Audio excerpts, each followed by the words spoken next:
खतरनाक।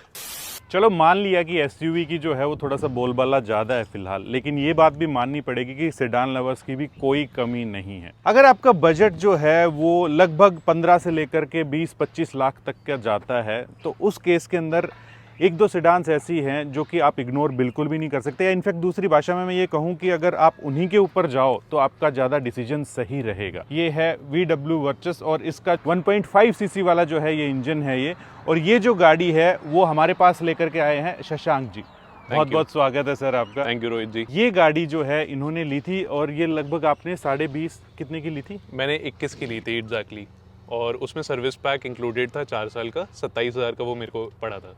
मेरे को गाड़ी लेने का कोई प्लान नहीं था पहले तो, हाँ। बट जब XUV 700 लॉन्च हुई मेरा मन आ गया था उस पर, क्योंकि मैंने देखा कि टेक है और मैं टेक साइड से ही आ रहा था, तो मेरे को था कि यार गाड़ी अच्छी है, ले लेते हैं। ओके। मैंने बुक भी करा दी, डन था सब कुछ, बट उसमें इतने इश्यूज आ रहे थे तो वो नेगेटिव एक माइंडसेट बन रहा था उस कार को लेके मेरे लिए। तो मैंने कहा यार जॉब करता हूँ, इतनी टेंशन नहीं पाल सकता कि रोज मेरे को सर्विस सेंटर जाना हो। फिर मैंने चेक किया जीप कंपस। जीप कंपस चलाई तो फन टू ड्राइव नहीं लगी, पेट्रोल वेरिएंट मेरे को बिल्कुल भी नहीं लगा कि हुआ क्या वहां पे एक्सीडेंट होने वाला था टेस्ट ड्राइव में ही। ओवरटेक करने की कोशिश की, ओवरटेक ही ना हो, बिल्कुल पिकअप नहीं है उस गाड़ी कार का। अच्छा सुनिए, मैं एक सेकेंड आपको ये बोर बता दूं कि ये भी बहुत परफेक्ट गाड़ी नहीं है, इसके अंदर भी जो भी चीजें कमी आ रही है ना वो भी हम आपको बताएंगे, तो बने रहना। अगर आपको इस गाड़ी को लेना है तो ये चीजें आपको फेस करनी पड़ सकती हैं, हम आपको अभी बताएंगे थोड़ी देर के अंदर। पहले भाई साहब की स्टोरी सुन लेते हैं। तो जीप कंपस टेस्ट आउट की और बहुत लोगों ने मेरे को बोला था, सारे कार एंथुसियास्ट कहते हैं जीप कंपस ले लो शांति से। मैंने कहा चलो ठीक है, बट बिल्ड क्वालिटी को छोड़ के उस गाड़ी में मेरे को कुछ ऐसा नहीं लगा कि मेरे को लेनी चाहिए, क्योंकि मजा नहीं था चलाने में। थोड़ी सी ओवर प्राइस भी आपको लगेगी? ओवर प्राइस ठीक था, मैं कहता जान बच जाएगी, क्वालिटी मिल जाएगी, क्योंकि अंदर बैठेंगे ना तो आपको लगेगा कि एक लग्जूरियस कार है। जब इसमें बैठते हो तो लगता नहीं है कि लग्जूरियस कार है, एक वो थोड़ा सा मिसिंग है। वैसे बाहर से जो है ना, बाहर से लुक तो बहुत ही प्यारी है इस गाड़ी की, कोई दिक्कत वाली बात नहीं है। अंदर जो देखोगे तो मटेरियल जिस हिसाब का यूज किया है तो आपको पता चल जाएगा कि हाँ भाई कोस्ट कटिंग वगैरह हुई है गाड़ी के अंदर। और देखो ये जो इंजन है ज़्यादातर ये एक्सपोर्ट ही कर रहे हैं सारी चीज़ें, ठीक है, तो उस हिसाब से थोड़ा सा तो करेंगे कोस्ट कटिंग अगर ये देना है तो। और वो आप बता रहे थे जैसे कि इच्छुक भी नहीं है, वो सभी को बोलते हैं कि यार इसकी बजाय आप हमारा 1 लीटर ले लो, यस उसके ऊपर चले जाओ। 8 महीने की वेटिंग, 8 महीने की वेटिंग थी। ये भी मैंने मतलब कॉन्टैक्ट के थ्रू ही निकलवाई है। सोच सकते हो VW की गाड़ी के ऊपर 8 महीने की वेटिंग जा रही है भाई। सिंपल और मोटा सवाल मैं आपसे सीधा पहले तो ये जानना चाहूंगा, एक जिनको जल्दबाजी है उनके लिए, दोबारा से आपको 20-21 लाख रुपए दे दिए जाएं, आपने ये गाड़ी जो है आपको पता चल गया सारी चीजों का, क्या दोबारा से इसी गाड़ी के ऊपर जाओगे? ले लूंगा। ले लोगे? हाँ ले लूंगा, क्योंकि इस कार को एक बार चला लोगे ना आप, हाँ, भूल जाओगे सब कुछ आप, फिर आपको कुछ पसंद नहीं आने वाला। शिकायतें क्या रही हैं इस गाड़ी की? एक काम करते हैं, चलते हुए बात करें, डन सर, है ना? चलिए। तो दोस्तों देखिए, ब्रांड तो जर्मन है, हम लोग काफ़ी जो कहते हैं कि महिंद्रा में इश्यूज़ काफ़ी आते हैं, टाटा में इश्यूज़ काफ़ी आते हैं, शुरुआती गाड़ियां जो स्पेशली आती हैं और जो कि फैक्ट भी है, उसमें कोई दो राय नहीं है। इश्यूज़ इस गाड़ी के साथ भी हैं जो कि शशांक जी हमें बताएंगे, और ये कुछ एक ऐसे इश्यूज़ हैं जो कि हमें ज़्यादातर सुनने में मिलता है महिंद्रा की गाड़ियों के अंदर या टाटा की गाड़ियों के अंदर, कुछ इसी टाइप के इस गाड़ी के अंदर भी आ रहे हैं। और इनका एक मेन रीज़न ये था उन गाड़ियों पर ना जाने का कि इनको इस टाइप के इश्यूज़ जो है वो फेस नहीं करने थे। स्टार्ट है फिलहाल गाड़ी, मैं आपको बता दूँ, और ऐसी कैबिन नॉइस वगैरह जो है आपको देखने को मिलेगी, सुनने को मिलेगी। इनफैक्ट तेरे को वेंटिलेटेड सीट चाहिए? बिल्कुल, आवाज़ आएगी उसकी, एक पे कर दो। बहुत बहुत ज़्यादा ही आवाज़ है वो, मतलब पंखों में भी इन्होंने कॉस्ट कटिंग कर दी है। ऐसा नहीं है कि हमारी गाड़ी बहुत ऊंची है कुछ और, लेकिन एकदम से इसके अंदर अगर बैठते हैं, हालांकि इसकी ग्राउंड क्लियरेंस अच्छी है 180 की, ठीक है, लेकिन उसके बावजूद भी काफ़ी नीचे, ऐसा लगता है कि नीचे गाड़ी में बैठ गए। अब जो है इसमें जो भी आप शिकायत नंबर 1 की बात करते हैं कि सबसे आपको जो है शिकायत क्या लगी? मुझे इसका वही कंसर्न जो टाइगून में आया था, और एसी का। यस, एसी का कंप्रेसर बीच में ही बंद हो रहा था।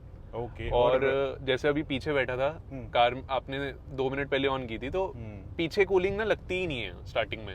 हमें तो अभी आगे भी नहीं लग रही इतनी खास। हाँ, ये कंसर्न मेरा भी है। ये मैं जब कार चलाता हूँ तो ये मेरे साथ भी होता है। अभी मैंने इनको 2 बार ये कंसर्न रेज किया है। सेकेंड बारी इन्होंने एक अपडेट किया है, ये कह रहे हैं कि एक अपडेट था, हमने कर दिया है, और वो एसी रिलेटेड ही था।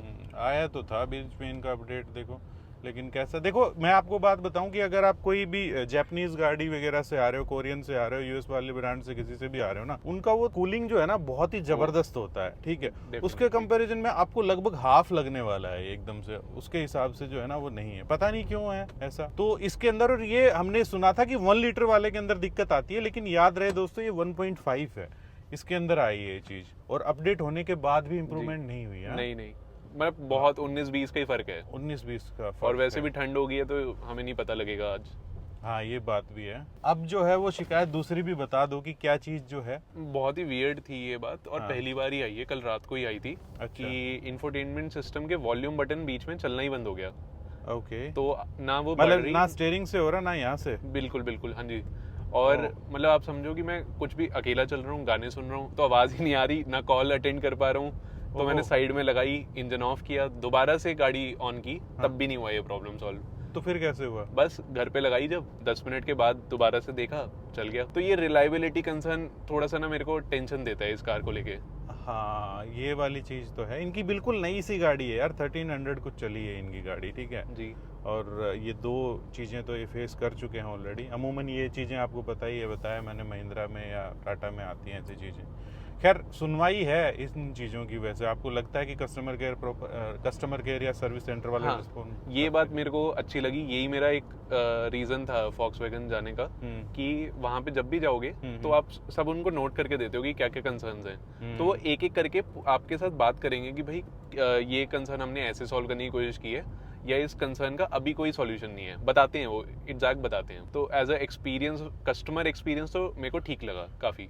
इस टाइप की जब आपकी ये जो गाड़ी शुरू हो जाती है ना, तब भी आपको ऐसी प्लास्टिक वाली जो मिलती है फील, और जब आप 21 लाख रुपए खर्च करते हो तब भी तो लगभग 8-10 लाख रुपए के गैप के अंदर सेम ही प्लास्टिक क्वालिटी वगैरह, अरे सॉफ्ट टच हाँ, मटेरियल कुछ हाँ। तो देते हैं आप इसको, मतलब कि चलो 1.5 वाले में दे देते हैं अलग से बिल्कुल, कि बिल्कुल चलो सर। कुछ तो है एक्स्ट्रा। अब ये छोटा सा ब्रेकर आएगा, ये जो है ना, इस गाड़ी के में ना ज़्यादा सोचना नहीं पड़ता, आपका ये निकल गई। वहाँ पर अगर दूसरी कोई नॉर्मल सेडान होती, ठीक है, होंडा सिटी टाइप किसी होती, तो फिर भी आपको बहुत धीरे धीरे निकलना पड़ता। तो ये जो है ना, ये तकलीफ तो इन्होंने दूर कर दी है। ये बात मैं मतलब बस पॉइंट आउट करूँगा, मेरे को काफ़ी सही लगी ये चीज़। है ना? मैं स्विफ्ट चलाता था इससे पहले, तो स्विफ्ट बिना देखे चला लेता था ग्राउंड क्लियरेंस को लेके, वैसे ही इस कार को भी चलाता हूँ अब मैं। एक बात और अच्छी लगी मेरे को इसकी ऑटोमेटिक गियर शिफ्टिंग की, कि लेट से आप जैसे ड्राइव करते हो वो डिफरेंट होगा जैसे मैं करता हूँ, तो ये आपसे लर्न करेगा कि आपको D2 कितना रखना है, D3 कितनी देर रखना है, और माउंटेन्स में खुद चेंज हो जाएगा, हायर आरपीएम पे जाके चेंज होगा, कि गाड़ी पीछे ना हो और आपको कभी कमी ना लगे पावर। होंडा सिटी वगैरह देखी थी आपने? नहीं सर, मेरे को एक गाड़ी चाहिए थी जो परफॉर्मेंस ओरिएंटेड हो। मैं XUV 700 वही देखी जब परफॉर्मेंस अच्छी थी उस कार की, बट जो मैंने वही सेम रीजन बताए, उसके बाद जब ये चलाई ना, फिर मुझे कुछ और पसंद नहीं आया। अच्छा एक और चीज़ है कि देखो इसके अंदर पावर अच्छी खासी दी गई है, नो डाउट, ठीक है, लेकिन ये उतनी ही तगड़ी रिस्पॉन्सिबल भी है गाड़ी, सेफ भी है गाड़ी, ठीक है। एकदम से आप अगर ब्रेक वगैरह चीज, लेकिन आपके साथ अनुभव थोड़ा सा डिफरेंट है ना इसका, मतलब क्या आपने बोला था कि 120 मैं बहुत खुश रहता हूँ इस कार को देखना भी नहीं पड़ता आपको कि किस स्पीड पे चल रही है, अगर आप टेस्ट आउट करने के लिए चला रहे हो तो। बट उसके बाद मुझे ऐसा लगा कि टायर्स थोड़े से इनसफिशिएंट हो रहे हैं, कि ब्रेक्स थोड़ा सा मुझे ऐसा लगा कि यार लगेगी कि नहीं लगेगी, मेरे को डाउट आया था। अच्छा टायर चेंज करवाने से आपको बताऊं कि बहुत ज़्यादा फर्क पड़ जाता है, पूरा का पूरा जो है वो डिपेंड उस चीज़ के ऊपर भी करता है कि टायर क्या है, कैसी ग्रिप है उनकी, टायर कौन सी कंपनी वगैरह के हैं, कि मेनली जो है वही एक आपकी जो ग्राउंड से तो टच वही चीज़ होके रखती है ना आपकी गाड़ी को। नॉइस खत्म हो जाती है सर। नॉइस भी खत्म हो जाती है। इसका तो मेरे ख्याल से, हालांकि प्लेटफॉर्म तो सेम ही है, तो 5 स्टार तो है ही है फिर यस इस यस तरीके यस, से। चारों का प्लेटफॉर्म सेम है, कुशाक, टाइगोन, वर्टस, स्लाविया। हाँ तो 5 स्टार रेटिंग एडल्ट्स के लिए भी और 5 स्टार रेटिंग चाइल्ड के लिए भी। वो इसकी थंब भी आप सुनोगे ना डोर की, आप समझ जाओगे कि हाँ हेवी ड्यूटी कार है। चलो मानी जाती हैं जर्मन गाड़ियां, तो सेफ्टी से तो कोई कॉम्प्रोमाइज जो इन्होंने करा नहीं, यहाँ कर दिया। बट बस ये मत दिखाओ, ये वेबकैम लगा दिया इन्होंने 1500 वाला। ये चिंदी चोरी क्यों करी इन्होंने? बस ये एक रहस्य है, इनको हर जगह प्रॉफिट कमाना है। आप इसके फिट एंड फिनिश के साथ कितना खुश हैं? बहुत ज़्यादा खुश नहीं हूँ मैं स्टेयरिंग के चाहे बटन्स कह लो, चाहे ये जो इन्होंने काम किया ना नीचे, इन्होंने कहा है कि हमारे R&D ने बहुत रिसर्च की थी इस चीज़ पे। आई डोंट थिंक इन्होंने बिल्कुल भी रिसर्च की है। और इन्होंने जो ये टच पैनल लगाया है, क्योंकि मैं इसी इंडस्ट्री से आ रहा हूँ कि डिज़ाइन कैसा होना चाहिए, यूजेबल कैसे बनाने प्रोडक्ट्स को, तो ये बिल्कुल भी यूजेबल नहीं है जब तक मैं उधर नहीं देख रहा। तो अगर मैं मतलब मैं पीछे बैठा हूँ या मैं आयुष की जगह बैठा हुआ हूँ, तो मैं कहूँगा ये 12 लाख में आनी चाहिए गाड़ी, है ना। अगर मैं गाड़ी 1 लीटर वाली मतलब सोचूं हाँ, हाँ, तो उस हिसाब से बिल्कुल, अंदर, बिल्कुल, क्योंकि अंदर सब सेम है, सिर्फ इसके ब्लैक हैं अंदर इंटीरियर्स, उसके वाइट हैं। आपको एक बढ़िया इंजन मिलेगा, बढ़िया राइड क्वालिटी वगैरह जो है वो बढ़िया मिलेगी, सेफ्टी तगड़ी मिलेगी जी, ये 3 चीजें हैं बस। और इसके अलावा इंफोटेनमेंट और साउंड भी बोलूंगा एक एड ऑन है अच्छा। अच्छा, इसमें इन्होंने कॉस्ट कटिंग कम से कम की है, टैबलेट अच्छी लगाई है जो भी लगाई है, इसमें काफी मतलब बहुत बहुत सही लगी मेरे को। कार प्ले का रिस्पांस बहुत अच्छा है, एंड्रॉइड ऑटो भी चलाया उसका भी रिस्पांस अच्छा है। तो पर्सनली मुझे ये और इसका साउंड सिस्टम सफिशिएंट लगा मेरे लिए। तो दोस्तों सिंपल सी बात है, अगर आप 21 लाख तक की गाड़ी पे जाना चाह रहे हैं तो और कोई इतनी अच्छी परफॉर्मेंस के साथ और कोई गाड़ी है भी नहीं। कॉम्प्रोमाइज़ आपको करना पड़ेगा कि थोड़ा सा चीप लगने वाला है आपको मटेरियल वगैरह जो है ना, ये चीज़ कि आपको एक जो अंदर बैठ कर के जो फील आनी चाहिए ना, ठीक है, वो उस चीज़ की मिसिंग है, वो वाली चीज़ जो है।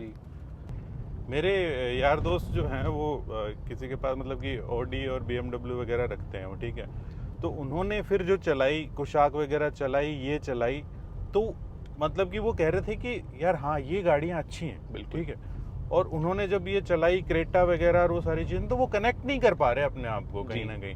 तो वो एक जो फील जो आती है ना, वो चीज़ एक इम्पोर्टेंट होती है। तो ये गाड़ी आप कुछ दिन रखोगे ना, तभी आपको समझ में आएगा कि क्या चीज़ है भाई। आपने ऑडी की ना बहुत अच्छी बात उठाई, मेरे को याद आ गया आपसे एक बात शेयर करनी थी और आपके ऑडियंस के साथ भी।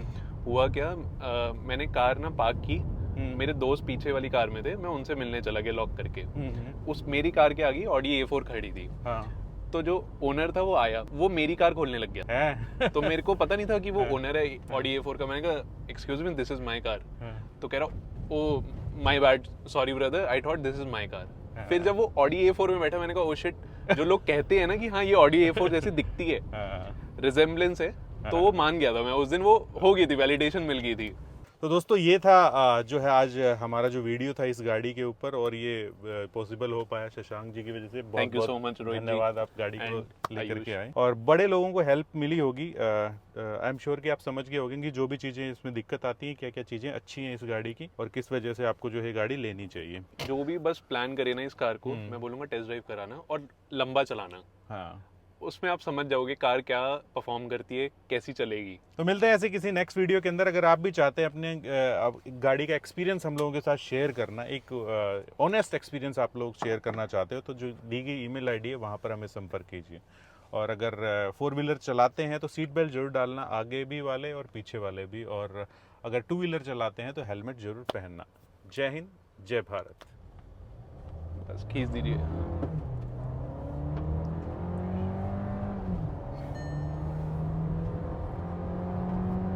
अब ऐसा नहीं है कि इस गाड़ी के अंदर तगड़ी पावर दी गई है, इसमें तगड़े कंट्रोल्स वगैरह भी है। ब्रेक ले रहा हूं मैं अभी, 100 की स्पीड है, और ये मैंने यकीन करो कि बहुत ज़्यादा हार्ड ब्रेकिंग करी नहीं थी कि ठीक है, लेकिन फिर भी बहुत ही अच्छे तरीके से रुक गई है गाड़ी। खतरनाक ये तो मैंने भी नहीं ट्राई किया था रोहित जी।